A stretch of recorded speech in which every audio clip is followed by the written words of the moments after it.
Bonjour à tous, CryptoKing pour Cryptos.net. Aujourd'hui, je vais vous parler de comment j'ai fait pour multiplier mon capital par 1000 avec le Bitcoin et les autres crypto-monnaies. Ceci n'est pas une vidéo vantant une quelconque technique soi-disant infaillible, mais juste le témoignage de mon vécu. Vous allez apprendre durant cette vidéo que cette réussite n'a pas été si simple et que beaucoup d'embûches se sont dressées sur mon chemin. Je vais enfin vous donner mon avis sur comment réussir pour à nouveau faire un coup de maître avec les crypto-monnaies en 2018. En 2011, un ami est venu me parler du Bitcoin et de sa technologie, la blockchain. Il m'a dit que c'était vraiment un chouette projet et que déjà beaucoup de gens utilisaient cette monnaie sur le web, plus particulièrement sur le darknet. Du coup, je me suis intéressé à celle-ci et je peux vous dire qu'à l'époque, il y avait très peu de documentation, mais assez pour me faire mon opinion. Convaincu que cette nouvelle sorte de monnaie pouvait complètement révolutionner le monde, j'ai donc acheté mes premiers bitcoins à 1,66 €. Si vous regardez cette petite capture d'écran sur la droite, vous verrez qu'il est passé à 1660 €. Voilà, ma vidéo pourrait s'arrêter ici, parce que la mise a bien été multipliée par 1000, mais ce n'est pas le cas. Eh bien non, l'histoire n'est pas aussi simple.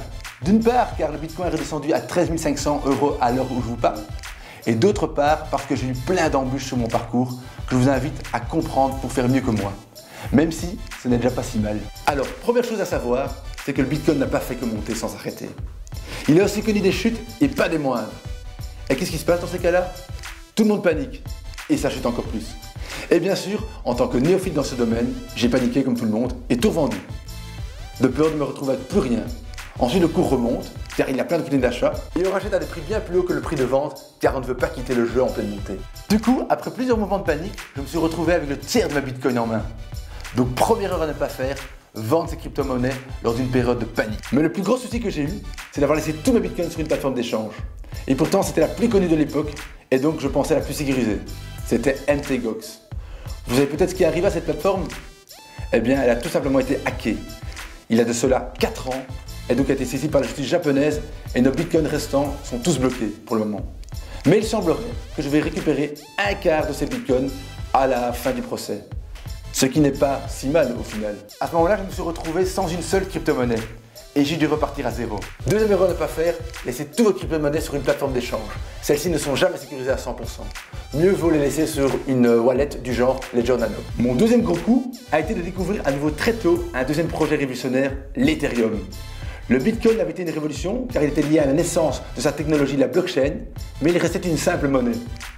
Et Vitalik Buterin a permis une seconde révolution en ayant l'idée d'ajouter sur cette blockchain la notion de smart contract. Ainsi, sur la chaîne Ethereum, plein de logiciels décentralisés et ultra sécurisés pouvaient naître. Après avoir pris connaissance de ce projet en 2016, j'ai réinvesti une partie de mes économies dedans en espérant refaire le coup du Bitcoin.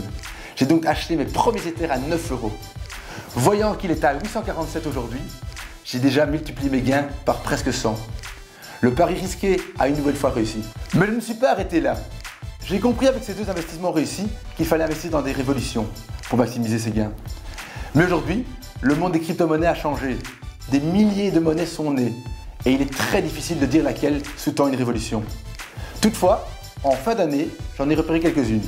Cardano, EOS, Tezos, IOTA. Et j'ai changé une grosse partie de mes Ethers dans ces nouvelles crypto-monnaies. Et je peux vous dire que la réussite m'a à nouveau souri puisque mes gains ont été multipliés par 10. Et c'est loin d'être fini. En 2018, il faudra donc continuer à suivre cette voie. Deux remarques tout de même pour être objectif. La première, c'est que j'ai aussi investi dans d'autres projets moins porteurs et qui n'ont fait que 2 fois ma mise.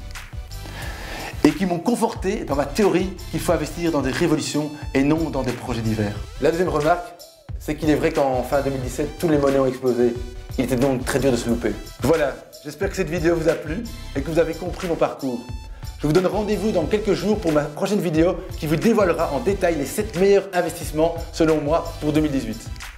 Si vous voulez la découvrir, n'hésitez pas à vous abonner à notre chaîne Cryptos.net. C'était CryptoKing pour Cryptos.net.